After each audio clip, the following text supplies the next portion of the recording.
Hello guys, back to my channel Chiranjit পূজা হল সেখান বসে তোমাদের স্বাগত। নয় তো আবার একটা রেসিপি নিয়েছিল, তো আজকে বানাবে মুগ ডালের পকোড়া। তো চলো তোমরা দেখো। তো এখানে আমি মুগ ডালটা ভিজিয়ে রেখে দিয়েছিলাম দুপুরে। তা মুগ ডালটা ভিজানো জল ঝরিয়ে দিয়েছি। তা 2-3 ঘন্টা মুগ ডালটা ভালো রকম ভিজিয়ে রেখেছিলাম, ভিজে গেছে। মুগ ডালটা আমরা পেস্ট বানিয়ে নেবো। তারপরে মিক্সিতে বেটে নিচ্ছি। তো সামান্য জল দিয়ে দিলাম।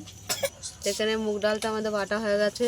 তো আমরা পকোড়ার জন্য কী কী নিচ্ছি দেখো। এখানে মুগ ডাল বাটা হয়ে গেছে।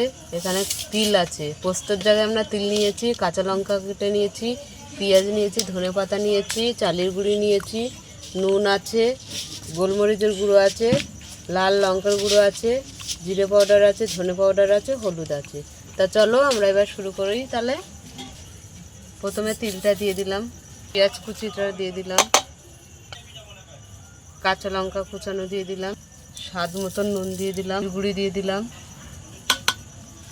হলুদ দিয়ে দিলাম, ধনে পাউডার দিয়ে দিলাম, জিরে পাউডার দিয়ে দিলাম, লাল গুঁড়ো লঙ্কা দিয়ে দিলাম, গোলমরিচের গুঁড়ো দিয়ে দিলাম, ধনে পাতা কুচি দিয়ে দিলাম। মেখে নেব আমরা। তো আমাদের মাখা হয়ে গেছে, আমাদের উনুনটা ধরেও গেছে। কড়াটা বসিয়ে দিলাম, কড়াটা গরম হয়ে গেছে, তেল দিয়ে দিলাম। আমরা ছোট ছোট করে পকোড়াগুলো ভেজে নিচ্ছি।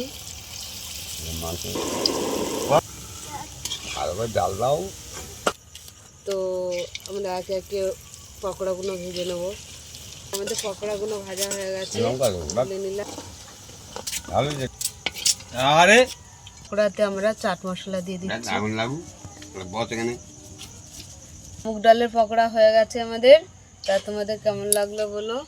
ভালো লাগলে লাইক করে দেবেন, শেয়ার করে দেবেন, কমেন্ট করে দেবেন, সাবস্ক্রাইব করে আমাদের পাশে থাকবেন। ভিডিওটা অবশ্যই দেখবেন।